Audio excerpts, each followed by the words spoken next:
So thank you for joining us today for our Horizons of Hope event, which brings together a diverse group of speakers from across the globe to discuss the concept of hope. Today we'll hear from our speakers about what hope means to them, the importance of hope when experiencing adversity, what gives us hope, and what is the value of hope. And finally, I'll just quickly hand over to our last speaker. Dave, if you'd like to introduce yourself, please. Thank you, Melissa, and thanks for hosting this really important event. I'm Dave Neita, and hope has played a very radical part in my life. I grew up and had my most of my education, all my primary and secondary education in Jamaica. And I started my tertiary education in Jamaica as well. And I was not able to complete that education because I was expelled from my university, rightly so. I think I was pursuing a path that was not my own path. And I think the university was well aware of this and could see from my performance that I was going nowhere fast, and then asked me to leave. And it is one of the best and most influential rejections I've had in my life, because it set me on a bit of a redirection.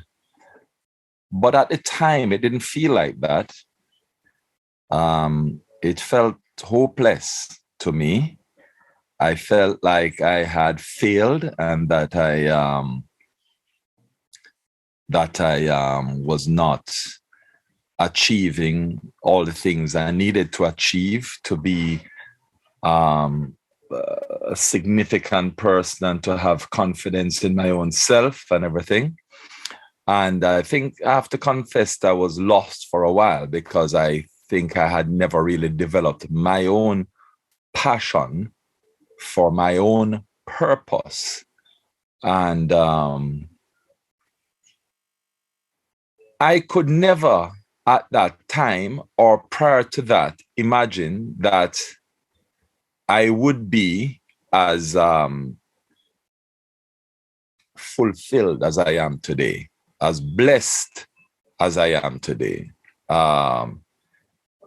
And for all that I have and have achieved in education, completing a degree, being called to the Bar of England and Wales, completing a master's, looking at a PhD. For all of that, I couldn't have expected that at all. And that could never have been forecasted or projected. And if I think of all my own efforts, it still would be impossible. If I think about my efforts in addition to the efforts of the other people around me, and the encouragement and the support of other people around me, it still would not be possible. And I think what has made it possible and what has closed the gap is that I had a hope. Now, my hope, my particular hope, is in God, really, is in my maker. Let's put it that way. My maker, my creator. I feel very loved and special by my maker and creator. Above all else, I am a very special person to many people, from family to friends to fans. But I'm sure I'm not held in higher esteem by anyone outside of my maker, my creator. And I think that in my case, and I would suggest in the case of many others, hope is not just a passive thing, it's an active thing. Sometimes hope has to be nudged. I feel like I have met with hope on a journey to nowhere. And the encounter has been sweet. And I have embraced hope and danced with hope, much as I have a two left foot, as I would say, not a very skillful dancer, but I've embraced hope and moved forward with hope.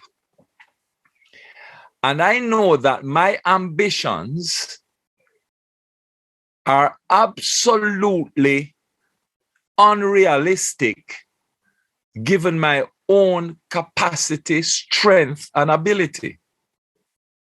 So I need hope. And I continue to cling to hope. And my work involves working with many people who, like me, like I was excluded, they are now excluded or at risk of exclusion, particularly in schools as well. I do a lot of work in schools. And I see a system stacked against them. The system I was in fairly excluded me. The system I was in back then.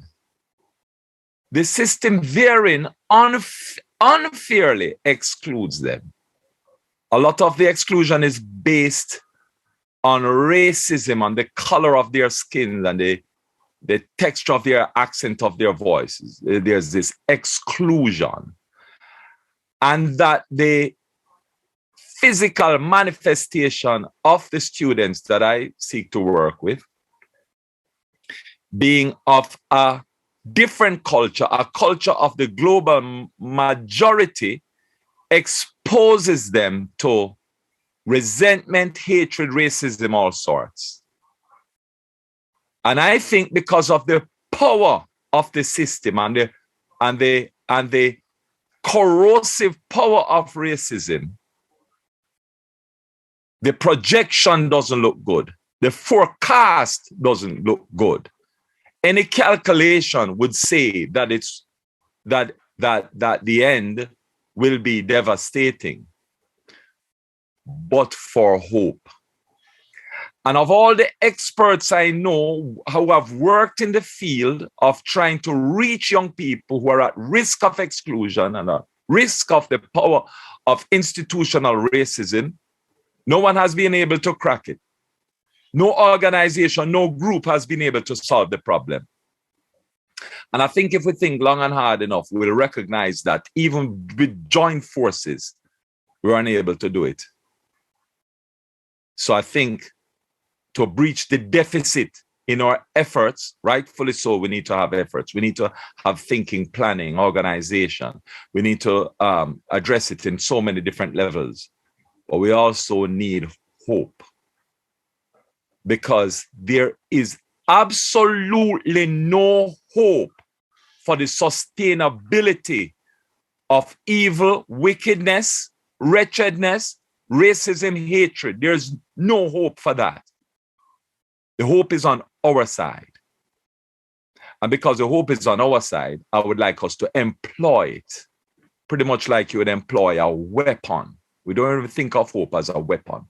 But I'd like to employ hope in our arsenal to fight against the injustices in this world on behalf of the future generation and the current generation we're now working with.